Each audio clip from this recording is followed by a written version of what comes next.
நண்பர்களுக்கு வணக்கம். நான் படித்ததில் எனக்கு பிடித்தவற்றை தொடர்ந்து உங்களிடம் பகிர்ந்து வருவதில் மிக்க மகிழ்ச்சி.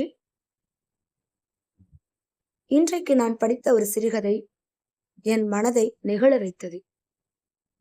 இந்த அவசர உலகில் வருங்காலத்தில் மனித இனம் எப்படி இருக்கும் என்று நினைத்து பார்த்தால் கற்பனைக்கு எட்டாத நிகழ்வுகள்தான் கண்முன் நிற்கிறது. அந்த நிகழ்வுகளை சிறுகதையாக படிக்கும்போது உண்மையில் என் மனம் நெகிழ்ந்து விட்டது. 2200ஆம் ஆண்டின் புத்தாண்டு தொடக்கத்தை காண சில மனிதர்கள் காட்டிற்குள் ஒன்று கூடியிருந்தனர். அனைவருமே உண்ணத் தேவையான உணவின்றி, சுவாசிக்க தேவையான காற்றின்றி மெலிந்து காணப்பட்டனர். அடுத்த வருடம் இதே போன்ற வருடத்தின் தொடக்கத்தை காண இப்பூமியில் நம் மனித இனம் இருக்குமா என தெரியவில்லை. ஏனென்றால் இருக்கும் வாடிய சில மரங்களும் மழையின்றி காய்ந்து வருகின்றன என்று அங்கு கூடியிருப்பவர்களிலேயே அதிக வயதான 20 வயதை கடந்த மனிதரான ஹி என்பவர் சுத்தமான தமிழில் பேசினார்.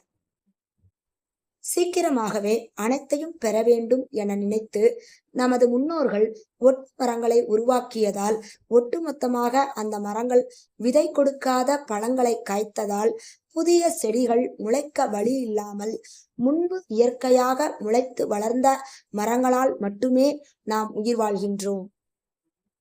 அம்மரங்களும் சரியான தண்ணீர் இல்லாததால் பூத்து காய்த்து விதைகளை தர இயலவில்லை.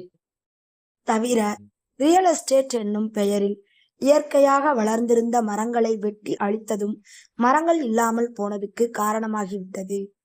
இருக்கும் சில மரங்களின் ஆயுள் முடிந்த பின் நாம் யாரும் உயிர் வாழ முடியாமல் அழிந்து விடுவோம் என பேசியதை கேட்டு அந்த இடத்தையே சோகம் தன்வசப்படுத்தி கொண்டது. முற்காலத்தில் 100 வயது வரை வாழ்ந்தவர்கள் இன்று 20 வயதை கடப்பதே சாதனையாக உள்ளது. இயற்கை நமக்கு தேவையான அனைத்தையும் படைத்துவிட்டுத்தான் இப்பூமியில் உயிரினங்களை படைத்தது. அறிவு அதிகமுள்ள உயிரினமான மனித இனம் இயற்கை வளங்களை அழித்ததால் மொத்த உயிரினங்களுமே அழியத் தொடங்கிவிட்டன.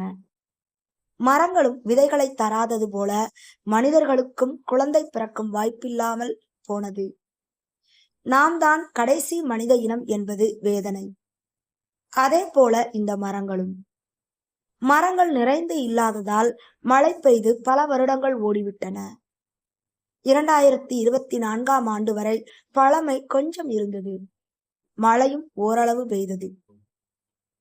அதன் பின் நவீனம் என சொல்லிக்கொண்டு பணவெறி பிடித்த நம் முன்னோர்கள் பேராசையால் விவசாய நிலங்களை அழித்து காற்று தரும் வளமான மரங்களை நவீன இயந்திரங்களை வைத்து அழித்து பிளாட் போட்டு விற்றுவிட்டனர். நம் வருங்கால சந்ததிகள் வாழ முடியாது என யோசிக்காமல் செய்துவிட்டனர் என கூறி வடிக்க கண்ணீரின்றி அழுதார் கி. பசையை போக்க உணவை தேடி காடுமேடாக அலைவதும், நிலத்தை பறைத்து கிழங்குகளை எடுத்து உண்பதும் என உயிர் வாழவே போராட்டமாக இருந்தது. எறும்புகளைப் போல சாறை சாறையாக சென்றனர். திருடர்கள் பயமில்லை, விலங்குகள் பயமில்லை. உணவில்லாத பயமே அவர்களை முழுமையாக ஆட்கொண்டிருந்தது. பறவைகள், விலங்கினங்கள், மரங்களும் மழை பெய்யாத நிலையும் வந்ததால் அனைத்தும் இறந்து விட்டன. பல வானுயர கட்டிடங்கள் மனிதர்கள் வாழாமல் பாழடைந்து விட்டன. வாகனங்களை யாரும் இயக்காததால் அவை துருப்பிடித்த நிலையில் எலும்புக்கூடுகளாக காட்சியளித்தன. மனிதன் உருவாக்கிய அனைத்தும் உபயோகமின்றி போயின.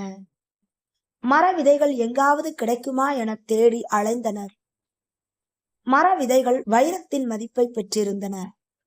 தங்கம், வைரம் போன்ற ஆபரணங்களை யாரும் அணிவதில்லை, தொடுவது கூட இல்லை. எதற்கும் விலை இல்லை. பத்திரப்பதிவுகள் இல்லை, பணம் இல்லை, பதவி இல்லை, அரசாங்கம் இல்லை, இராணுவம் இல்லை. சொல்லப்போனால் நாடு, நகரம் என பிரித்த நிலை இல்லை. ஒட்டுமொத்த பூமியும் ஒரே நிலை கொண்டிருந்தது.